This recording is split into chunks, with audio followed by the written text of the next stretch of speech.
For this occupational therapy portfolio topic, I'm going to be walking through the levels of performance. There are 7 levels of performance, and I'm going to start down here at the most dependent and work my way up toward the most independent. So to start, we're going to talk about total assistance, or also known as dependent.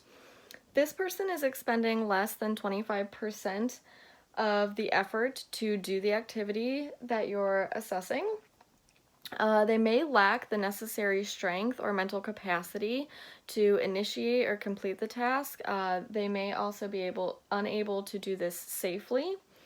So this patient, again, is performing less than 25%, and they also may not be able to have their performance tested at the time due to high risk. For example, if they've got dangerously high risk blood pressure, you might not be assessing that activity at that time. For next, we'll do maximal assistance. The subject is expending at least 25% of the effort, but not 50% of the effort to complete that activity. Next, we'll move to moderate assistance, and this subject is expending at least 50% of the effort, but not 75% of the effort to complete the activity. This patient is able to assume part of the body weight in initiating and performing the activity. Next, we'll move to minimal assistance or contact guard. This patient is expending at least 75% of the effort to complete the activity, but not 100% of the effort. They require a small amount of help to accomplish the task, and they require no more than touching. They can assume all of their body weight, but require guidance for initiation, balance, and/or stability during the activity. Next, we'll move to supervision and setup. So this patient is doing the activity physically by themselves 100% of the effort.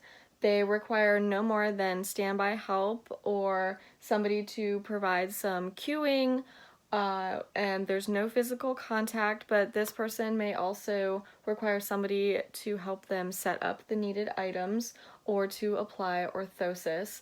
So these yellow ones here, from dependent all the way up to supervision setup, requires some sort of helper, and now we're going to move into the last 2 levels, which require no helper.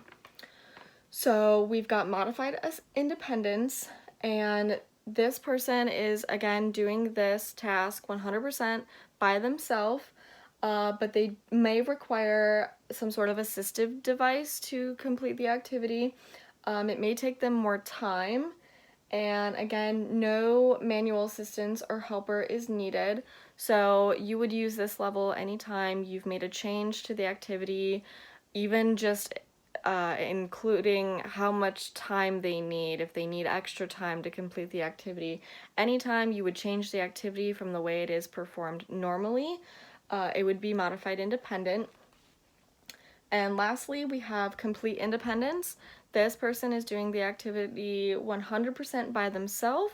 They are doing it safely. They feel secure in doing it by themselves. They're doing it in a timely manner. And again, for complete independence, they require no helper, no aid whatsoever.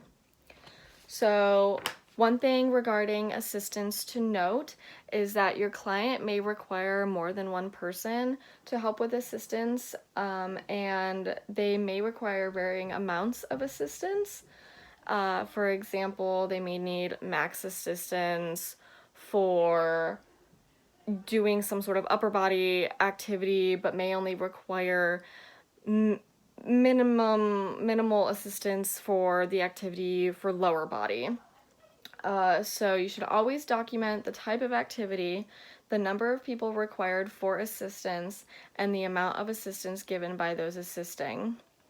And lastly, when it comes to the levels of performance, under responsibility, it is our responsibility to know whether or not an activity is applicable to our client that we're doing. So a 14-year-old's not going to be driving, or if if you live in an apartment, you may not need to know how, or not need to be able to physically mow your lawn. So when it comes to assessing the level of performance of activities, it's important to note whether or not the activity you're assessing is important for your client. So these are the levels of performance.